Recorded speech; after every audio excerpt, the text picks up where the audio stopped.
आज के लिए योग वशिष्ठ का सूत्र है,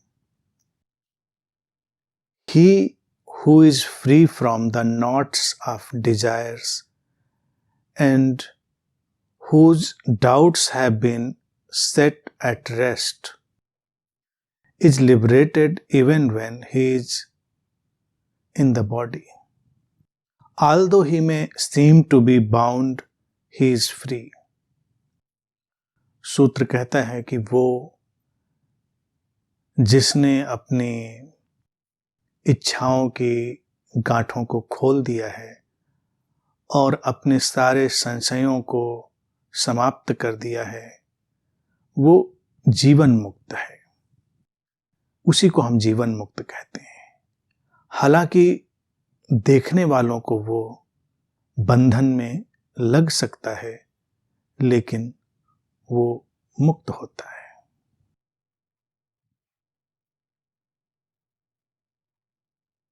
योग वशिष्ठ के इस पड़ाव पर जीवन मुक्त कौन है उसकी ही चर्चा हो रही है।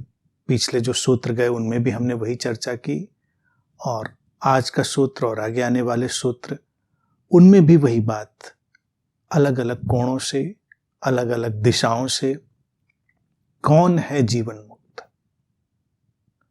जिसने अपनी इच्छाओं की गांठों को खोल दिया है और अपने संशयों को, अपने जो डाउट्स हैं, संदेह हैं, उनको समाप्त कर दिया है, वो जीवन मुक्त है। लिखा जैसे अनुवाद होते हैं और जैसे लिखी जाती भाषा, पारंपरिक भाषा, कि वो इस शरीर में रहते हुए ही जीवन मुक्त है, लिबरेटेड।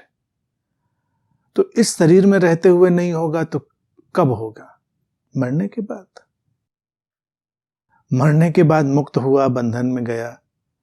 इससे इस शरीर मन को क्या अंतर पड़ता है?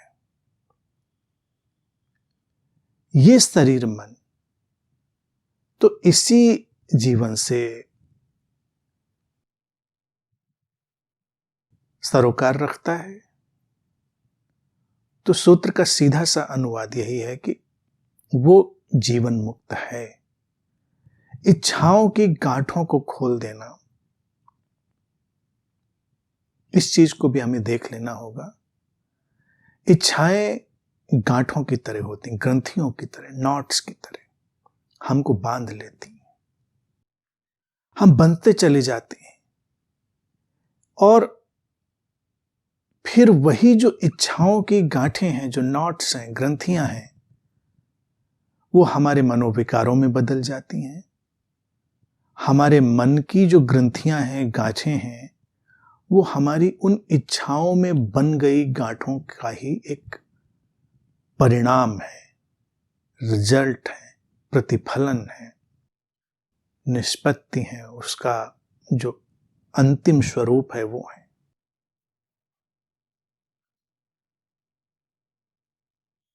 इच्छाओं के स्वरूप को न जान पाने के कारण, इच्छाओं के पीछे अपनी अचेतनता के साथ जाने से, उनको पकड़कर रखने की चेष्टा से हम बंधन में पड़ते हैं। व्यक्ति के भीतर जितने भी मनोविकार हैं आज, अगर हम देखें, जो उसकी मानसिक विकृतियां हैं, ग्रंथियां हैं, हम उनको कहते भी ग्रंथियां ही हैं ना, कॉम्प्लेक्स नॉट्स, वो इच्छाओं के विकृत हो जाने का ही एक स्वरूप है। व्यक्ति के जीने का ढंग विकृत हो जाए तो अलग अलग तरह की चीजें पैदा हो जाएंगी। सामान्य रूप से हम भोजन करते हैं, जीते हैं, लेकिन किसी के भोजन करने की जो वृत्ति है वही विकृत हो जाए, एक नया कॉम्प्लेक्स बन जाएगा, एक नई ग्रंथि बन जाएगी। हम लोगों से मिलते जुलते हैं, एक सामान्य चर्या है, एक सामान्य जीवन का ढंग है, एक बहुत ही सिंपल वे ऑफ लाइफ है, मिलना जुलना हो जाता है, कोई समस्या नहीं है। लेकिन उसी के चलते हुए अगर हम अनेक तरह की हीनता की ग्रंथियों से, महानता की ग्रंथियों से, और बहुत सारी ग्रंथियों से हम भरें, यानी कि उन अज्ञानताओं से तो नई नई ग्रंथियां बनेंगी। तो मानसिक विकारों को अगर हमें ठीक करना है तो प्रारंभ से ही हमको इच्छाओं का जो पैटर्न है, इच्छाओं के पीछे भागती हुई हमारी जो मनोवृत्ति है, उसको देखना चाहिए।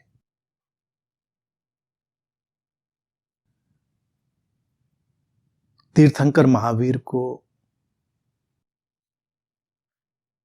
इसी समझ के चलते निर्ग्रंथ कहा जाता है। महावीर को निर्ग्रंथ इसलिए कहते हैं क्योंकि अब उनके जीवन में कोई कॉम्प्लेक्स नहीं रह गया, इच्छाओं के पीछे भागते नहीं हैं। उन्होंने अस्तित्व की धाराओं में अपने को समर्पित कर दिया है। अस्तित्व जहां जैसे ले जाए, जो होना है वो हो। अब कुछ भी आयोजन प्रयोजन उनका नहीं, तो वो निर्ग्रंथ है, ग्रंथियों से मुक्त। यानी इच्छाओं ने अब गांठें बांधना बंद कर दी, इच्छाओं की कोई गांठ अब नहीं है।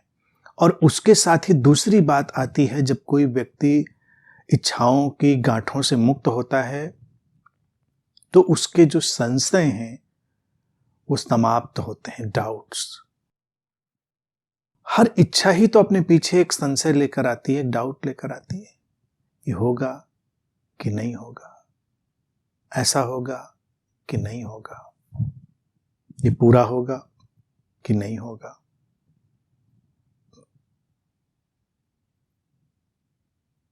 तमाम तरह के संशय इच्छाओं की गांठों के पीछे चले आते हैं। कल्पना करिए अगर कोई व्यक्ति ऐसे जी रहा है कि अब उसने अस्तित्व की धाराओं में अपने को छोड़ दिया है, इच्छाएं उठती हैं और गिरती हैं, इच्छाओं के पीछे कोई अचेतन विक्षिप्तता नहीं है, इच्छाओं के पीछे भागने की कोई भी अब एक विक्षिप्त स्थिति नहीं है। जो है स्वीकार है उसका, जो नहीं है उसका स्वीकार है।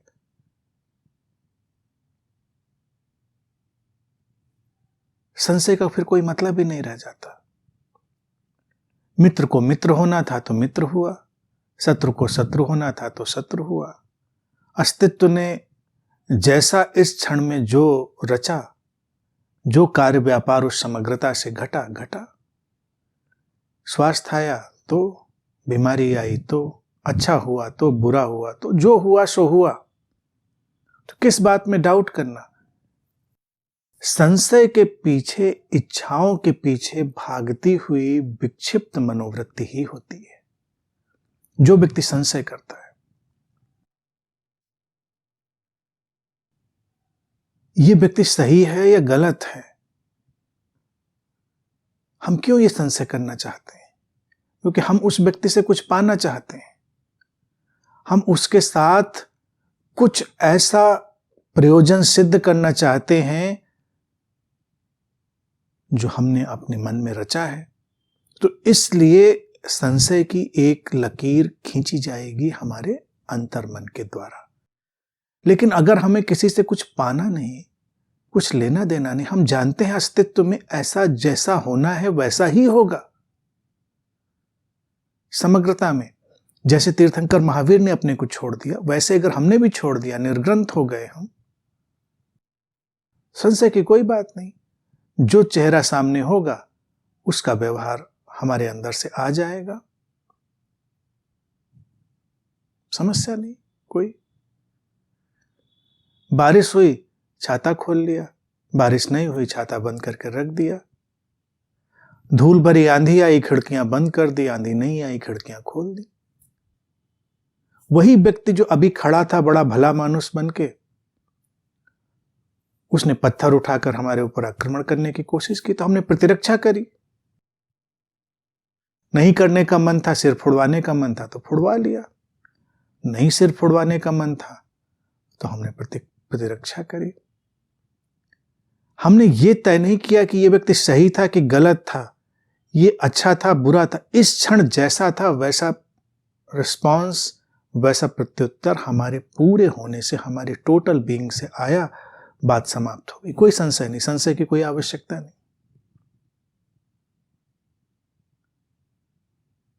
भगवत गीता में श्री कृष्ण इसी बात को अलग ढंग से भी कहते हैं कि संशयात्मा विनश्यति। जो संशय में जीने वाला व्यक्ति है उसका विनाश हो जाता है, समाप्त हो जाता है। क्यों समाप्त हो जाता है? क्योंकि वो एक किस्म की असजगता में जी रहा है, अचेतनता में जी रहा है, वो ग्रंथियों में उलझा हुआ है, अलग अलग किस्म के मनोविकारों में पड़ा हुआ है।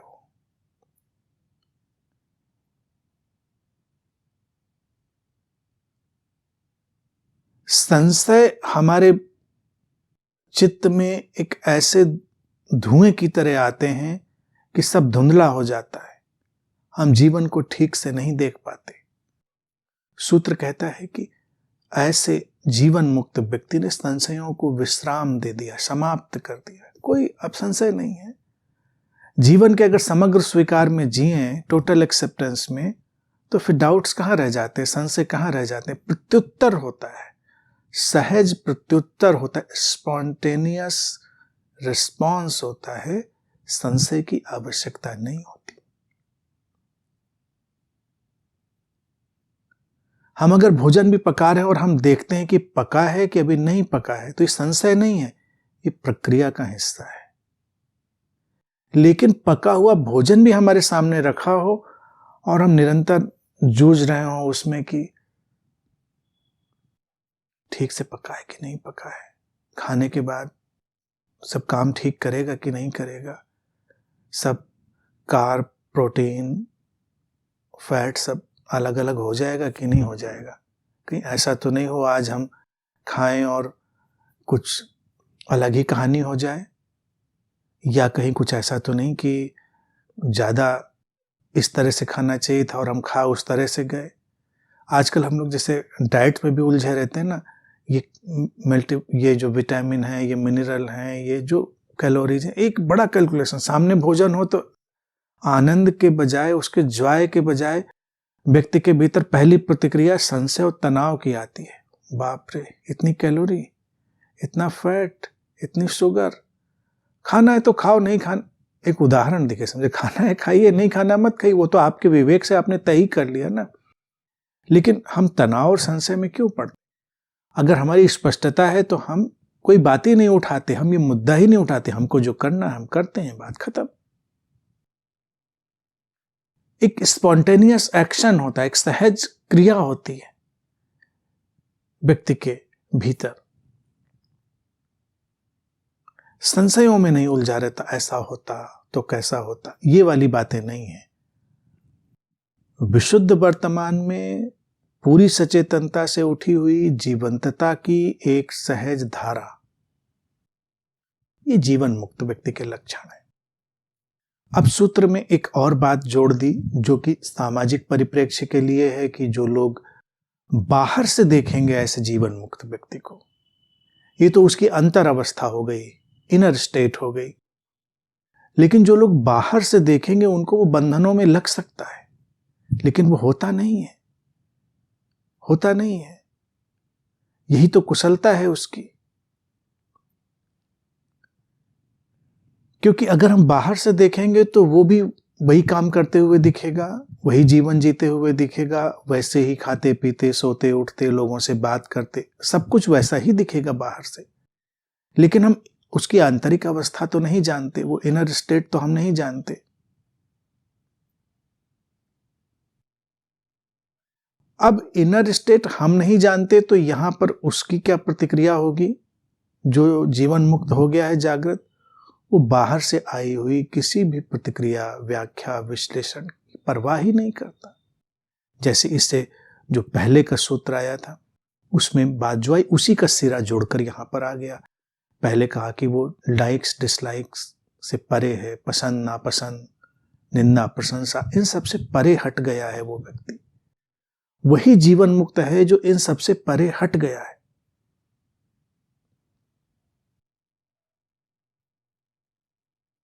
तो बाहर से लोग क्या सोचते हैं इससे कोई अंतर नहीं पड़ता। आम व्यक्ति देखकर हमेशा कंफ्यूज रहेगा, क्या बंधन क्या मुक्ति, वो केवल आचरण आवरण से ही देखेगा। इसीलिए कई बार क्या होता है ना, अगर कोई बहुत ही लेमैन के बीच में काम कर रहा है, बहुत ही कम बुद्धि के लोगों के बीच में किसी बुद्ध को काम करना पड़ जाए, जीवन मुक्त व्यक्ति को, तो वो अपना रहन सहन, वेशभूषा, अपना सब ढंग भी ऐसा अपनाता है ताकि लोगों को लगे कि कुछ तो ये अलग है। इच्छाओं से मुक्ति की दशा और ये संशयों से मुक्ति की दशा, इस सब को वो अपने डिस्प्ले में डाल देता है ताकि वो बहुत ही जो कम बुद्धि के लोग हैं वो भी उसको देख पाए। अगर उनके साथ उसको इंटरेक्ट करना है, कोई संवाद करना है, तब कभी कभी ऐसा होता है। लेकिन आमतौर से अगर कल्पना करिए कि ऐसा जीवन मुक्त व्यक्ति सामान्य जीवन जी रहा है सहज, तो उसके जीवन में क्या बदलाव आएगा? कोई भी बदलाव नहीं आएगा। ना उसके कपड़े बदलेंगे, ना उसका और कोई तरीका बदलेगा। हाँ, अगर हम गौर से देखेंगे तो हमें दिखेगा कि उसकी प्रेजेंस है, उसकी उपस्थिति है, उसके अंदर वो अचेतनता, वो लिप्तता नहीं है। एक विचित्र सी, सूक्ष्म सी जो सजगता की धारा है वो बहती रहती है। वो सब कुछ करता हुआ दिखेगा जो बाकी लोग दिखते। अगर हम बहुत गौर से देखेंगे, सचेतन होकर, तो हमको दिखेगा हाँ कुछ तो अंतर है कोई। लेकिन इससे क्या अंतर पड़ता है? जीवन मुक्त व्यक्ति को तो इससे कोई मतलब नहीं, और हमको भी इससे क्या अंतर पड़ता है कि हम किसी के बारे में क्या समझते हैं, हमारे भीतर क्या है, मतलब तो इसी बात का है ना।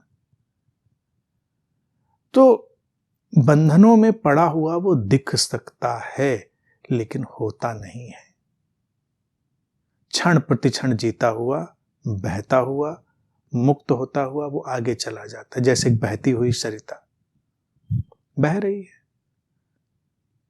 किसी बंधन में नहीं। तो ऐसे ही जीवन मुक्त व्यक्ति है। बाहर से देखने वाली बात की अगर व्याख्या हम ऐसे करें, इसको हम ऐसे सामने रखें तो ज्यादा सुंदर होगा कि बाहर से देखने पर नहीं दिखाई देता, तो इसका तात्पर्य यही होगा कि वो सामान्य जीवन जीता है, बिल्कुल सामान्य। वो असामान्य, असाधारण, अति सामान्य किसी भी बात में अपने जीवन को प्रदर्शित नहीं करता, क्योंकि उसका कोई भी अब अभिप्राय नहीं रह गया है। और पूरी तरह सामान्य हो जाना ही परम मुक्ति है।